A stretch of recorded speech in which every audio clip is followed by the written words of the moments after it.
Hey guys, I know that we talk a lot about the Power Hour, and we talk about how it's really the basis of our business and so important to being successful in this business.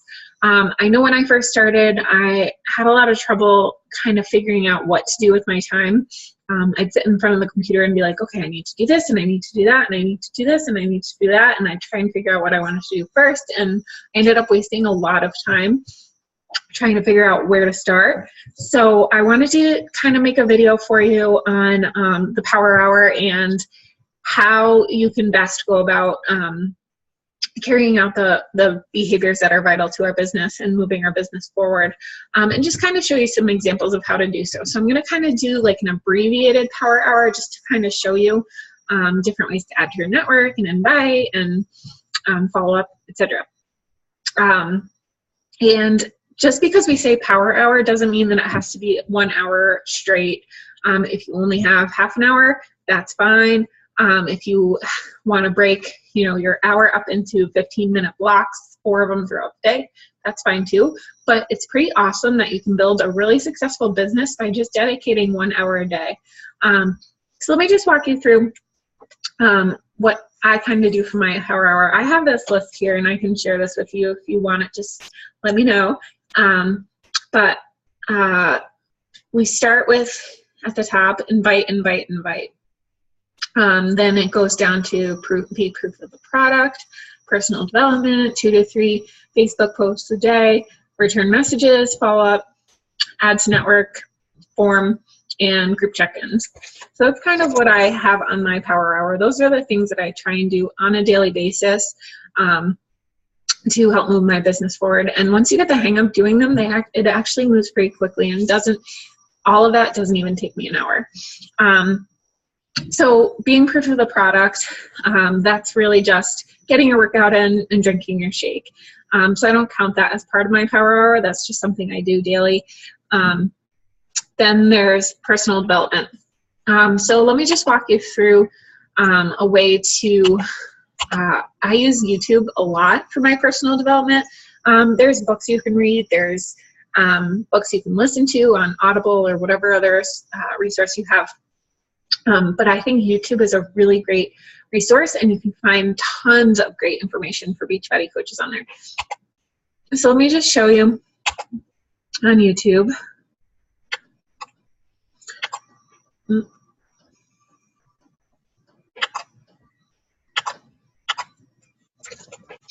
So you can go to YouTube, and anything you want to work on with Beachbody, you can just type in Beachbody and say you want to work on your follow-up. Click on that. There's a lot of videos that come up from Beachbody coaches about follow-up. So usually the top ones here, like Megan Ewaldson is in the top 10 of the business. So these top ones up here are really going to be the ones that you want to kind of look at and most valuable to you. So you can just click on those and find some great personal development there. A lot of them are really quick and short. You can watch a couple of them, but it's nice. I like to listen to them while I'm driving or, while I'm maybe folding laundry or whatever. But that's a great resource. The other nice thing about YouTube is that you can make categories. So I have excuse me, a Beachbody category. I have a category for one of our message threads that we have going on. And then there's a watch later category. So if you come across a video or something on Facebook or a YouTube video anywhere that you stumble upon it and you don't have time to watch it then, or you can't listen to it at that moment, you can hit the little plus sign. So there, you want to watch this video. I don't know why it's not letting me scroll down. There we go. You can hit the little plus sign and add to any one of your threads. So watch later, Beachbody, etc.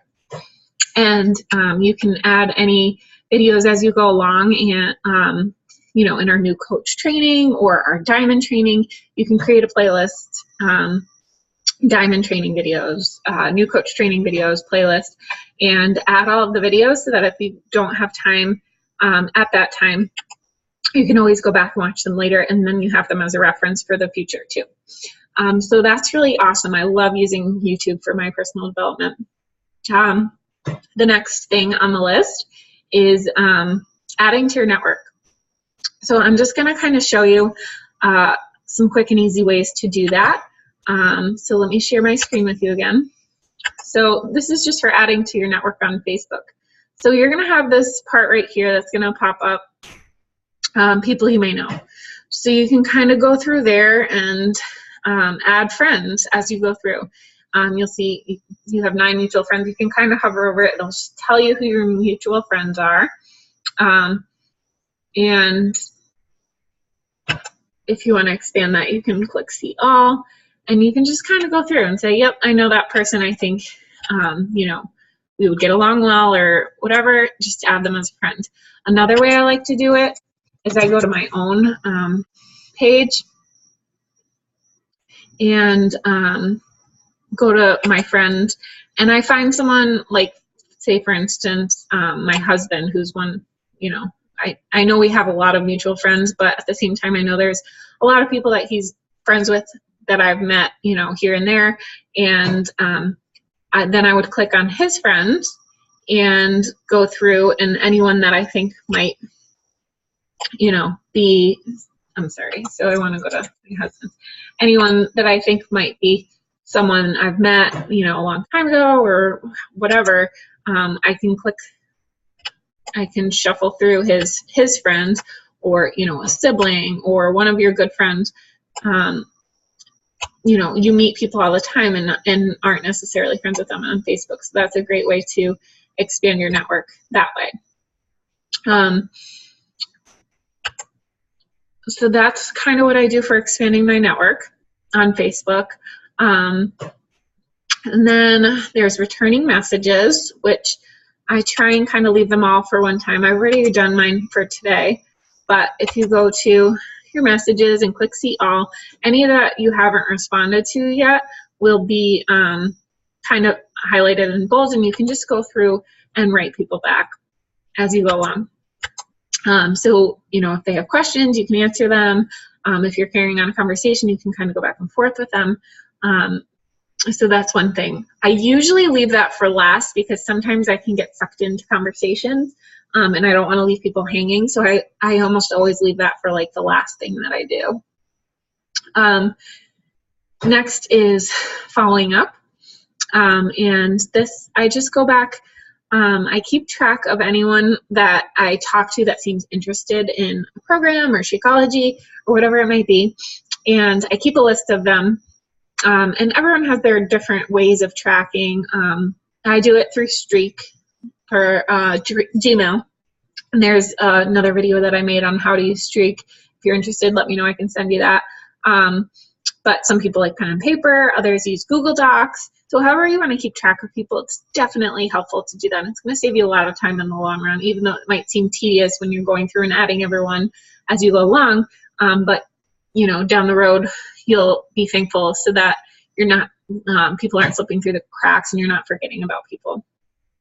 So I just go through and, you know, I'll show you.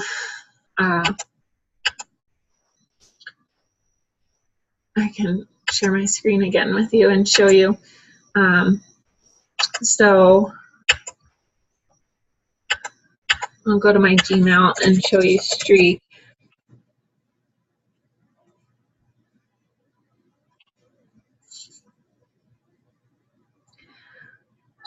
So I have a list of people on Streak on my Gmail. Sorry, it's taking a minute to load here.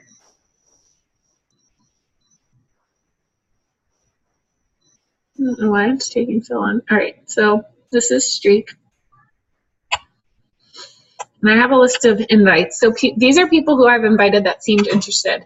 And I would go through and I would find that person and send them a Facebook message and just say, hey, I know we talked about X, Y, and Z. Just wanted to touch base and see if you're still interested. Let me know and I'd be happy to give you some more information or answer any of your questions. So that's a great way to follow up. Kind of leaves the ball in their court, lets you know you're thinking about them, might remind them. So that's a good way to do it. What's next in our power hour? So forming. And forming usually starts with, I usually start with Facebook messaging. What forming stands for is family, occupation, recreation, and then your message. So this is just kind of a format on how to talk to people and how to start to build a relationship with someone. And basically what that means is you don't want to just jump right down their throat with Beachbody. You want to establish a relationship and a connection. So you want to ask them about their family. Do you have kids? Are you married? Where do you live? That sort of thing. Then you ask them about their occupation. What do you do? Do you like it? How long have you been doing that?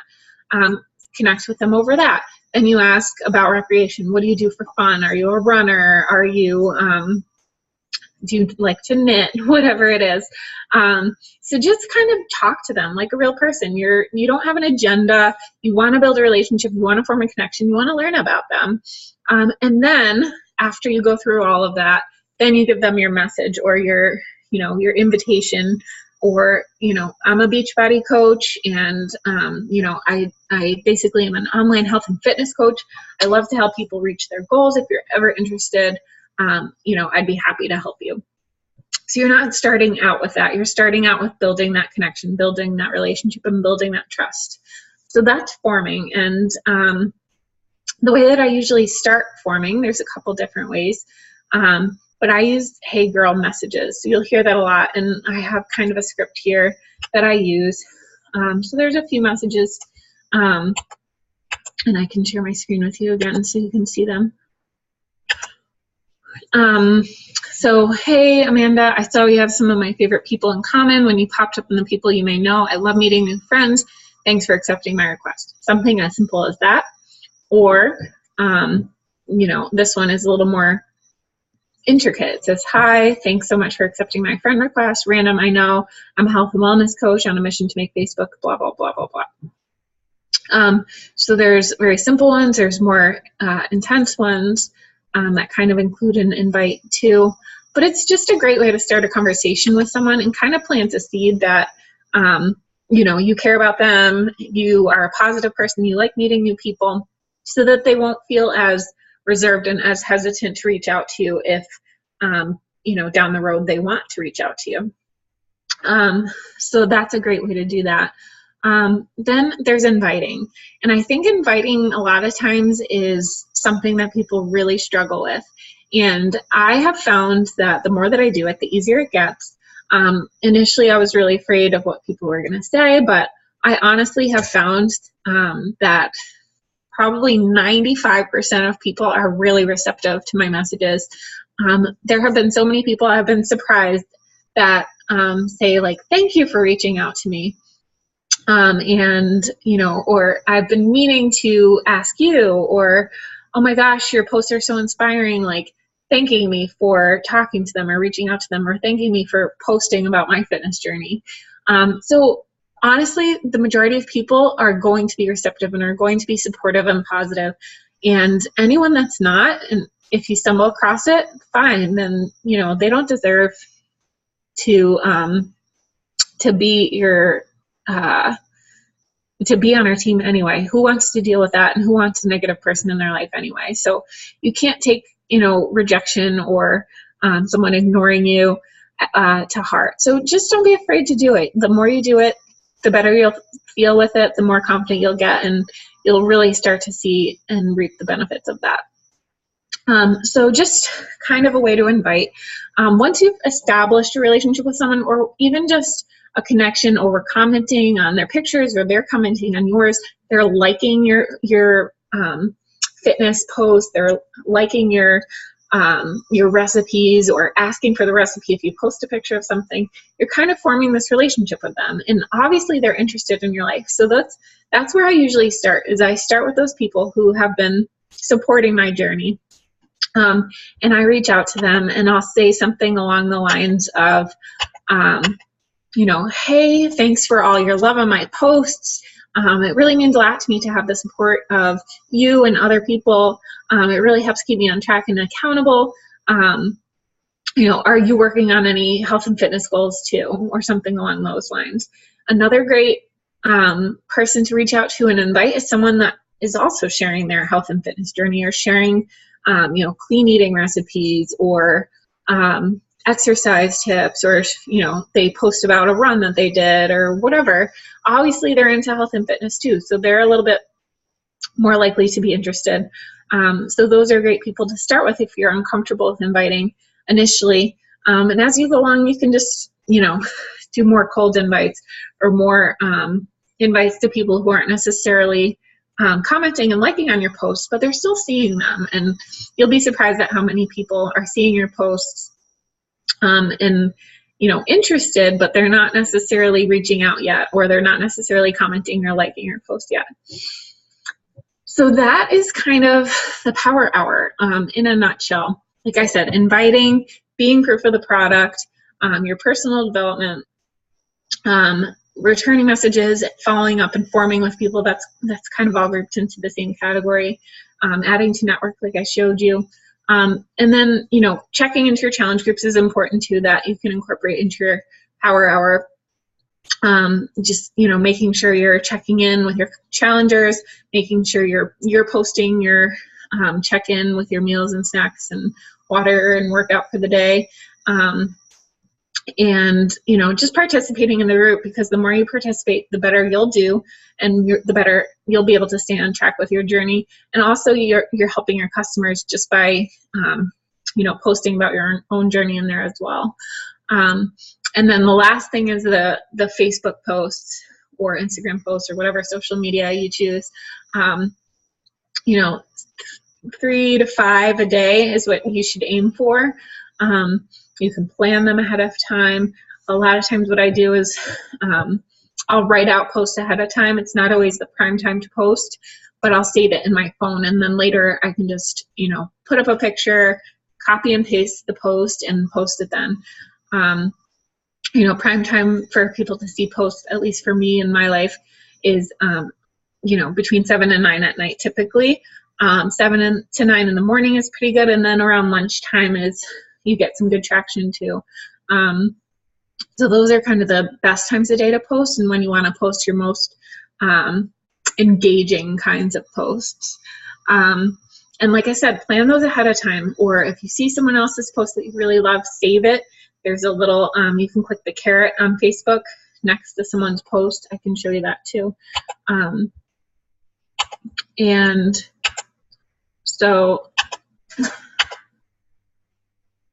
there's Kayla. So say you really like Kayla's post. So you can click on that little caret and click Save Post, and then it'll be saved over here in your saved posts, and you can, refer to it later for an idea, or, copy and paste and then kind of tweak it and make it your own and use it down the road. So that's, something that is helpful and time saving. I have a running list all the time of ideas for posts. So in my phone, if I have an idea, I pop it in there. Later when I get some time, if I'm like pumping at work or whatever it might be, I'll sit there and kind of look through that list and then maybe write up some posts. You can reuse your posts from the past. You don't have to be creative. You don't have to reinvent the wheel. So those are kind of ways to save time with posting. I'm always snapping pictures on my phone and saving them. Just because I took a picture today doesn't mean I have to use it for a post today. I can use it a week from now as a post. So just kind of have that mindset of planning ahead, because that's going to save you time. And, on your days where you're crazy busy, at least you'll have some material to use. So that's my Power Hour in a nutshell. So if you guys have questions, let me know. But really important to try and fit this in, because it's really what's going to help move your business forward. You want to stick to the basics. If you go through that list and you get everything done and you still have time, then you can kind of focus on the other stuff. But this is really the vital stuff that you want to focus on. So I hope this helps. If you guys have any questions, just let me know. And let's finish out the month strong.